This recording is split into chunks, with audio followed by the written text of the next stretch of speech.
মা, ও মা, কি মা, কি হয়েছে তোর?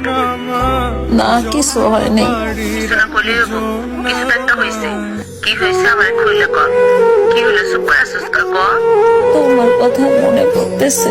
আরে আমার শোনো মা, আচ্ছা তুই মন খারাপ করিস না, কালকে তোর বাইরে পাঠাই দেবো না, তোরে নিয়ে আইতে, ঠিক আছে? তুই আয় করিস, তোর বাড়ির লোকে কয়ে থাকতে যাইস, তাহলে আমার মনটা ভালো হয়ে যাবে। না, কাউরে পাঠান লাগবে না। আচ্ছা ঠিক আছে, আমি কালকে চলে আসবো রে। তোর তো কিছু একটা হয়েছে, আমি তো বুঝতে পারতেছি, তুই তো আমার খুলে কইতাছিস না। কাউক তোমার আহা লাগবো না। কিরে তুই কাঁদতেছিস কেন? কি হয়েছে আমার, কত? না, কান্দি না। কে তুই আমার বেডে এসেছিস না আমি তো বেডে এসেছি, তুই কাঁদতেছিস? মা, কি মা, কি হয়েছে ক, আমারে ক। আমি তোমারে অনেক ভালোবাসি মা। ও মা তুমি একবার এসে